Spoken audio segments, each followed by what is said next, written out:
안 풀리는 문제는 해설을 봐야 할까요? 많이 질문하죠? 누구는 해설을 본다고 그러고 누구는 해설을 안 본다고 그러고 결론부터 얘기하면 저는 뭐라고 얘기하냐면 해설을 보라고 그래요. 해설을 봐라. 다만 해설에 의존하지는 말아라 라고 얘기를 해요. 수학을 못하는 학생들한테는 일부는 고민해보고 해설을 봐라라고 그러고 수학을 잘하는 학생은 5분은 고민해보고 해설을 봐라라고 얘기를 해요. 자, 본격적인 얘기 하기 전에 요거부터 한번 해볼게요. 제가 학생들한테 많이 물어봐요. 야, 안 풀리는 문제 있잖아. 안 풀리는 문제. 문제를 풀다 보면 안 풀리는 문제 있지? 그럼 막 이렇게 고민을 해본단 말이지. 그리고 막 이렇게 고민해서 풀어보잖아. 최대 몇 시간 고민해봤니? 라고 물어봐요. 그러면 제가 만났던 학생들 중에서는 수학을 잘하는 애들은 예외 없이 대답이 즉시 나와요. 그리고 단위가 시간이 아니라 일 단위로 나와요. 저 3일 고민해봤어요. 5일 고민해봤어요. 2주 고민해봤어요. 3달 고민해봤어요. 이렇게 대답이 나와요. 저는 중고등학교 시절에 1년 넘게 고민해본 문제가 있어요. 그리고 수학을 못하는 애들한테, 학생들한테 똑같은 질문을 하잖아요. 그러면 대답이 즉시 안 나와. 고민해요, 고민. 그리고 단위가 분 단위로 얘기해요. 10분 고민해봤어요. 5분 고민해봤어요. 2분 고민해봤어요. 1분 고민해봤어요. 이게 단위가 분 단위로 나와요. 그래서 이게 굉장히 큰 힌트인 거죠. 제가 안 만나본 사람 중에서는 모르겠어요. 제가 안 만나본 사람 중에서는 수학을 겁내 잘하는 사람이 이런 사람이 있었을 수도 있죠. 뭐 인터넷에 보니까 그런 사람이 있더라고요. 수능 100점 맞은 사람이 수능 100점 맞은 사람이 자기는 모르면 5분 이상 고민해보지 않고 바로 해설 봤다. 그렇게 말하는 사람도 있긴 있더라고요. 근데 제가 현실에서 만난 사람 중에서는 이렇게 5분, 10분 고민하는 사람 중에 수학을 잘하는 사람은 저는 못 봤어요. 현실에서 제가 만난 사람 중에는. 자, 이게 뜻하는 게 뭐냐면 그거죠. 수학을 잘하려면 고민을 오래 해봐라. 고민을 안 하면 수학을 잘할 수가 없다. 그 얘기예요.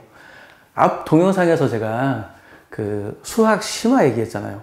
막 고민을 해보고 내가 겨우겨우 풀 수 있는 문제 그거 풀어보는 게 사고력을 키우는 거라고 했잖아요. 이것도 마찬가지죠. 막 고민해보면서 며칠씩 고민해보면서 풀어봐야 사고력이 향상돼요. 근데 이게 현실적으로는 참 어렵죠. 이게 굉장히 어려워요. 수학을 잘하는 어떤 사람들은 야, 나는 해설 안 보고 뭐 수능 100점 맞았어. 그런 사람도 있고, 또는 야, 나는 해설 안 보고 못 풀겠던데? 뭐 그런 사람도 있고 그래요. 이건 뭐 자기 자신의 경험을 말하는 거니까 옳다 그르다를 말할 수는 없고, 그 대신 저는 이런 관점으로 얘기하고 싶어요. 이건 뭐냐면 인과 혼동의 오류입니다. 제가 저번에 몇 번 얘기했었죠? 인과 혼동의 오류. 원인과 결과를 반대로 생각하는 거예요. 그러니까 오래 안 풀리는 문제 붙잡고 오래 고민해서 수학 실력이 향상된 게 아니고, 수학을 잘하니까 안 풀리는 문제를 붙잡으면 풀 수 있는 거예요. 원인과 결과가 바뀐 거야. 수학을 잘하니까 안 풀리는 문제를 막 하루 이틀 3일 일주일 2주일 고민해서 답을 얻을 수 있었던 거예요. 수학을 잘하기 때문에. 그래서 수학을 못하는 사람들은 해설을 안 볼 수가 없어요. 해설을 봐야 돼요. 제가 그냥 단수단 문제 한번 내볼게요. 혹시 모르는 분을 위해서 얘기하면 소인수분해라는 개념이 있어요. 소인수분해. 그냥 소수들의 곱으로 나타내는 거예요. 11을 소인수분해하면 이렇게 소인수분해가 되죠. 뭘 할까? 24?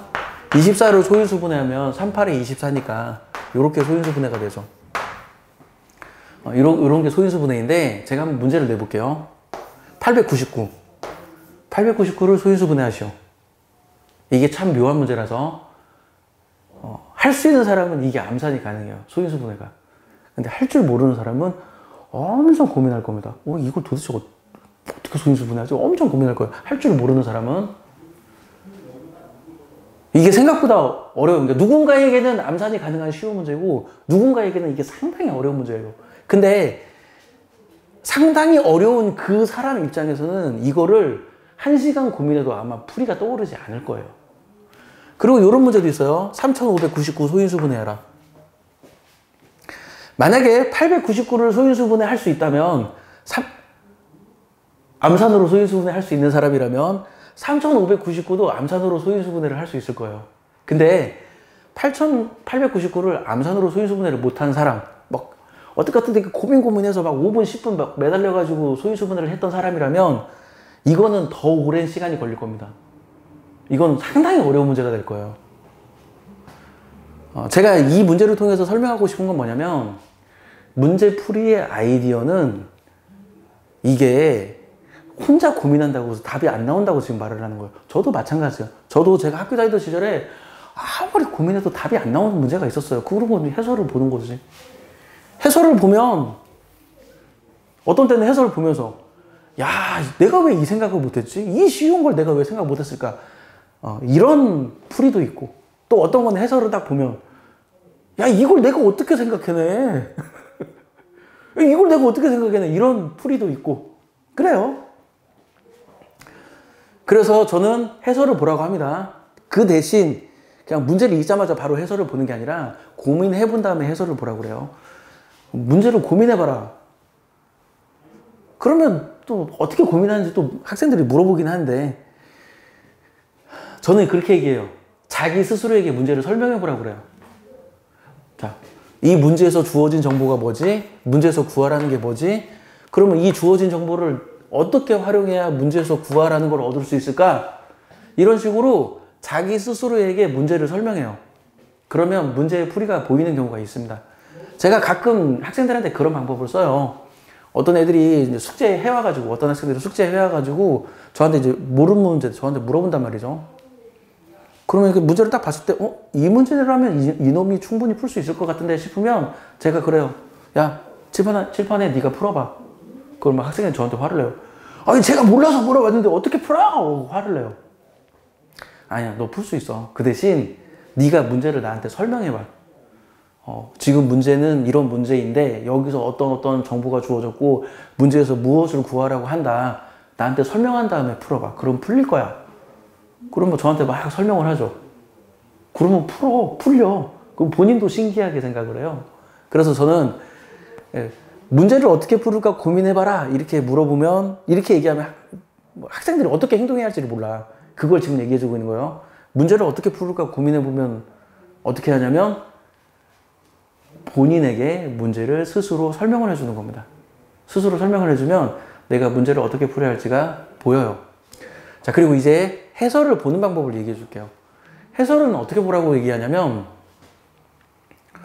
저는 뒤에 있는 해설을 보고, 해설을 보기 전에 저는 앞을 보라고 그래요. 앞을. 우리가 어떤 개념을 이용해서 풀 때 앞부분에 공식이 있잖아요. 예를 들어서 2차 방정식의 근해 공식을 이용해서 문제를 풀어야 돼. 그러면 앞부분에 2차 방정식의 근해 공식이 있잖아요. 곱셈 공식의 변형을 이용해서 문제를 풀어야 돼. 그러면 앞부분에 곱셈 공식의 변형이 있잖아요. 그러면 앞부분에 곱셈 공식의 변형을 보면서 내가 이걸 어떻게 풀어야 할까? 그런 식으로 앞부분을 보면서 고민을 해보라고 그래요. 그렇게 해도 이제 안 풀리면 해설을 보는 건데, 수학을 못하는 학생들은 5분 고민하는 것도 엄청 힘들어하기 때문에 보통 1분 정도 고민하라고 그러고, 수학을 잘하는 학생들은 한 5분 고민하라고 그래요. 5분 고민하고, 그리고 수학을 잘하는 학생들은 해설을 바로 보지 말라고 그래요. 한 5분 고민해봤다가 그 다음 문제 계속 풀어라. 풀다 보면 어떻게 풀어야 할지 아이디어가 떠오르는 경우가 있다. 실제 시험을 볼 때도 그러니까 실제 시험에서는 5분 고민하면 안 되죠. 실제 시험에서 고민해보고 안 되면 넘어가고, 뒤에 있는 문제를 풀다 보면 어떻게 풀어야 할지 떠오를 때가 있으니까 일단 넘어가라라고 얘기를 해요. 그렇게 해서 쭉 푼 다음에 다시 한번 고민해보고, 그래도 안 풀리면 해설을 보는 거죠. 그럼 해설을 어떻게 봐야 하냐면, 저는 그렇게 얘기해요. 뒤에 있는 해설을 일단은 다 읽어봐요. 다 읽어보고 해설을 완전히 다 터득해. 그리고 해설을 안 보고 푸는 거예요. 풀다 보면 막혀요. 분명히 해설은 여기서 다음 단계로 넘어갔는데 그 다음 단계로 어떻게 넘어가지? 생각이 안 나. 그럼 또 해설 봐요. 이렇게 했구나? 오케이. 그리고 또 막 풀어요. 풀다 보면 또 막혀. 그리고 다시 봐요. 이렇게 했구나. 그리고 다 풀었어. 다 풀었으면 다시 한번 풀어보는 거예요. 쭉쭉 풀어. 막혔네? 그러면 또 해설을 봐요. 물론 고민은 해봐야 돼요. 고민해보고 어떻게 풀지 어떻게 풀지? 그 다음 단계가 뭐지? 그러다가 생각이 안 나면 다시 해설 보고 그렇게 해서 막힘없이 풀 수 있을 때까지 반복해서 연습을 하는 거예요. 한 3번, 4번 정도 연습하면 될 겁니다. 막힘없이 풀 수 있을 때까지 딱 반복해서 연습하면 거기까지 했으면 됐어요. 오케이. 그리고 잊을 때까지 기다리는 거예요. 며칠 지나면 잊어버려요. 그리고 또 다시 그 문제를 풀어봐요. 그럼 생각이 안 나. 그럼 역시 또 해설을 보고 똑같은 과정을 반복하면 됩니다. 그래서 이걸 계속 반복하면 이제 풀이를 완벽하게 익힐 수 있게 되죠. 그리고 그 해설에 이 중간중간 단계에 다 이 논리적인 설명을 다 할 수 있어야 돼요. 논리적인 설명. 근데 학생들이 논리적인 설명을 못하는 상황에서 그냥 해설만 막 외우면 나중에 문제가 꼬이면 이 논리적인 설명을 살짝 틀은 문제가 나오면 문제를 못 풀어요. 근데 이 논리적인 설명을 다 할 수 있으면 이 논리적인 설명을 살짝 꼬은 문제가 나오면 그래 이때는 이 논리인데 이번에는 논리가 살짝 바뀌었네? 다른 논리로 풀어야지 해서 풀 수 있어요. 이 논리적인 설명을 다 할 수 있어야 풀 수 있습니다. 뭐 대표적으로 뭐 2차 함수 단원에서 고1 2차 함수 단원에서 접하면 판별식이 0이다 이런 게 나오잖아요. 풀이에 적혀 있겠죠. 어쩌고 저쩌고 해서 접한다고 했으니까 판별식이 0이야. 이런 풀이가 있을 거 아니에요. 그러면 왜 이 상황에서 접한다를 이용하지? 왜 이 상황에서 판별식을 이용하지? 이런 논리적인 설명을 다 할 줄 알아야 합니다. 뭐 2차 방정식을 예를 들면 매우 쉬운 2차 방정식 이거 이렇게 쓰잖아요. 그러면 왜 인수분해를 해야 하지? 이거에 대한 설명을 할 수 있어야 돼요. 근데 보통 학생들은 왜 인수분해를 해야 하는지를 모르죠. 그러니까 3차 방정식을 못 풀어. 왜 인수분해를 해야지? 이걸 설명할 수 있으면 3차 방정식을 매우 쉽게 푸는데 4차 방정식도 매우 쉽게 풀고 왜 인수분해를 해야지? 이걸 설명을 못하니까 3차 방정식을 못 풀어요. 그러니까 이러한 이 단계별로 논리를 다 설명을 해야 합니다. 단계별로 논리를. 자, 그리고 이제 안 풀리는 문제를 고민하는 방법을 얘기해 줄게요. 안 풀리는 문제는 일단 문제를 풀다 보면 아까 뭐 잠깐 설명했어요. 문제를 풀다 보면 안 풀리는 문제가 있어요. 그러면 이게 잠깐 고민을 해보는 거죠. 고민을 해보다가 도저히 모르겠어. 그러면 앞을 봐요. 뒤에 있는 해설을 보는 게 아니라 앞을 봅니다. 앞을 보고 앞에 있는 공식들이나 그런 걸 참고하면서 내가 이 문제를 풀기 위해서 뭘 해야지? 이런 걸 고민을 해보는 거죠. 이렇게 고민을 하다가 잘 모르겠네. 그러면 일단 넘어가요. 넘어가고 다음 문제 풀어. 쭉 풀어. 그리고 풀다가 이렇게 풀면 되겠구나 생각나면 다시 풀어보고 아니네 이게 될 줄 알았는데 그럼 다시 이제 원래 풀던 문제 풀고 그리고 뭐 예를 들어서 한 뭐 3페이지 4페이지 뭐 소단원 하나 문제를 다 풀었다 그러면 그 문제를 다시 고민을 해보는 거죠. 이렇게 이 문제를 어떻게 풀어야지 막 고민을 해봐요. 그리고 이렇게 고민을 하다 보면 항상은 아니지만 가끔 혹은 자주 강력하게 유혹하는 문제가 있어요. 따져봐봐라 하고 강력하게 유혹하는 문제. 뭔가 풀릴 듯 말 듯 하면서 안 풀리는 문제가 있어요. 이거 풀릴 것 같은데 어떻게 해야지 막 그런 문제. 그런 문제를 막 고민하잖아요. 고민하다 보면 문제가 외워져요. 문제가 암기가 됩니다. 숫자를 다 외워. 문제에 적혀있는 숫자를 다 외워요. 다 암기가 돼. 그리고 암기가 되잖아요. 문제가 암기가 돼. 이 정도까지는 고민을 해봐야 돼요. 문제가 암기가 될 정도 수준까지는 고민을 해봐야 돼요. 아무리 긴 문제라고 해도 고민을 많이 하면 암기가 돼요. 문제가 암기가 돼. 그러면 그때부터는 좀 고민이 자연스러워요. 왜 그러냐면 책을 안 봐도 되니까. 그러면 걸어가면서 생각하는 거예요. 걸어가면서 이 문제 어떻게 풀었지? 밥 먹으면서 생각하는 거예요. 이 문제 어떻게 풀지? 화장실에서 똥 싸면서 생각하는 거예요. 이 문제 어떻게 풀지? 자려고 누워서 생각하는 거예요. 이 문제 어떻게 풀지? 아침에 일어나서 세수하면서 생각하는 거예요. 이 문제 어떻게 풀지? 물론 이렇게 고민하다가 당연히 잡념이 들어오면 잊어요. 잊으면 그냥 있는 대로 있다가 또 시간이 지나서 맞다. 이 문제 어떻게 풀더라? 이렇게 고민을 해보는 거죠. 또 고민해보고 잊으면 잊고 또 생각나면 이 문제 어떻게 풀더라? 이거 고민을 해보는 거죠. 그리고 아까 말한 것처럼 이 질문 안 풀린 문제 최대한 몇 시간 고민해봤니? 라는 질문에 대해서 일 단위로 대답하는 학생들은 지금 제가 말한 이런 행동들을 해본 애들이에요. 근데 분단위로 대답한 학생들은 지금 제가 말한 이런 행동들을 안 해본 거죠. 아마 문제를 외우는 수준까지도 고민을 안 해봤을 거예요. 그러니까 1시간 넘게 고민을 하지를 못해요. 그러니까 막 고민을 해요. 그렇게 막 고민하다 보면 어느 순간 딱 풀이가 떠오르는 때가 있어요. 그리고 그런 훈련이 반복적으로 되잖아요. 그러면 처음 보는 문제를 그 자리에서 풀 수 있는 능력이 조금씩 생기기 시작합니다. 그래서 안 풀리는 문제를 오래 고민하는 건 중요해요. 근데 해설을 절대 보지 말아야 하냐? 그건 아니에요. 해설을 안 보고는 못 풀어요. 해설을 필요하면 해설을 보고 풀어야 합니다. 다만 해설에 의존하지 말아라. 저는 학생들한테 뭐라고 얘기하냐면 해설은 봐도 돼. 하지만 나는 공식적으로 너희들한테 해설 보라고 한 적 없다. 부모님한테 해설 보는 거 들키지는 마. 부모님한테 들켰을 때 내 이름 팔면 안 돼. 제가 농담으로 그렇게 얘기를 해요. 해설을 보라고 하긴 하는데. 자, 이렇게 고민을 하는 것이 제가 봤을 때는 절충안이에요. 누구는 야 절대 해설 보지 마라. 해설을 안 봐야 한다. 해설을 안 볼 수가 있나. 뭐 그런 사람도 있긴 있어요. 그런 사람도 있긴데 저는 그건 매우 특별한 케이스라고 생각해요. 일반적인 케이스는 아니라고 생각해요. 또 누구는 야 뭘 고민해. 무조건 해설 봐야지. 저는 이것도 특별한 케이스는 아니라고 생각해요. 말 잘못했다.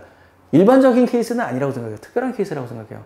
그러니까 나는 해설을 절대 안 봐. 이것도 저는 매우 특별한 케이스라고 생각하고 나는 무조건 해설 봐. 이것도 매우 특별한 케이스라고 생각해요. 문제를 풀다 보면 해설을 안 보고 이거 어떻게 풀지? 이렇게 고민도 해보고 정 안 풀리는 문제는 해설을 보고 아까도 얘기했잖아요. 제가 해설 보면서 그런 생각한다고. 이걸 내가 어떻게 풀어? 이런 생각 제가 한다니까요. 이런 생각. 자, 다시 한번 물어볼게요. 899 소인수분해 생각해냈습니까? 어떻게 하는지? 암산이 되나요? 3599 소인수분해 생각해냈습니까? 어떻게 소인수분해 하는지? 이 소인수분해를 암산으로 할 수 있으면 이 소인수분해를 암산으로 할 수 있어요. 근데 이 소인수분해 하는데 5분 10분 걸렸다. 그럼 이 소인수분해는 더 시간이 오래 걸릴 겁니다. 그리고 풀이를 보면 야, 이 쉬운 걸 내가 생각 못했네? 이 생각이 들 거예요.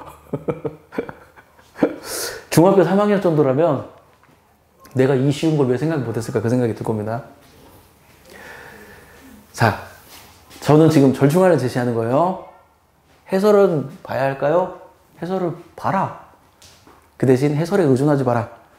수학을 못하는 애들은 문제를 보고 그냥 바로 해설을 보고 해설을 암기하는데 그렇게 해서는 실력 향상에 도움이 안 되고 고민을 해보고 고민을 해본다는 말이 자기 스스로에게 설명을 해라. 문제에서 이런 정보가 주어졌어. 문제에서 이걸 구하래. 이 정보로부터 이걸 구하려면 내가 어떻게 행동해야지? 자기 스스로에게 설명을 해라. 설명하다가 모르겠어. 그럼 앞부분을 봐라. 자, 그렇게 좀 얘기해주고 있는 거예요. 시험 문제 풀 때는 책을 펼쳐서 보는 건 부정행위지만 숙제를 하거나 수업 시간에 문제 푸는 건 앞부분 책을 보면서 공식 보면서 문제 푸는 건 부정행위가 아니기 때문에 저는 학생들한테 적극 권장합니다. 그렇게 하라고 그래요. 그렇게. 그럼 봐. 근데 앞부분 봐도 잘 모르겠어. 그러면 한번 해설을 봐라. 저는 이제 그렇게 이야기를 합니다. 그리고 해설은 해설에 있는 풀이를 그대로 흉내내서 풀 정도로 꼼꼼하게 풀이를 다 익혀야 하고, 그리고 해설을 진행하는 그 논리적인 단계까지 다 설명할 수 있을 정도로 해설을 익혀야 돼요. 그렇게 하는 것이 앞 동영상에서 얘기했던 내가 겨우 풀 수 있는 문제를 푸는 거고, 그렇게 하는 것이 결국은 수학 심화를 하는 겁니다. 그래서 안 풀리는 문제를 오래 고민한다, 어려운 문제 오래 고민한다, 이거는 앞 동영상의 얘기에 이어서 얘기하면 내가 교과서를 한 5번 정도 봤어. 내가 교과서에 있는 문제 다 풀 수 있어. 교과서 CC에. 이때 하는 게 센 C단계 문제 풀기 시작하는 거예요. 그때 하는 게 블랙라벨 풀기 시작하는 거예요. 그 전까지는 센 C단계 풀지 마세요. 그 전까지는 블랙라벨 풀지 마세요. 그 전까지는. 그렇게 해야 하는 겁니다. 그렇게. 그래서 안 풀리는 문제를 푸는 것이 지금 수학 심화를 하는 거고, 수학 심화 책을 보는 게 아니라 내 입장에 어려운 문제를 푸는 방법을 지금까지 설명을 했어요. 지금까지 발길했습니다. 마칠게요.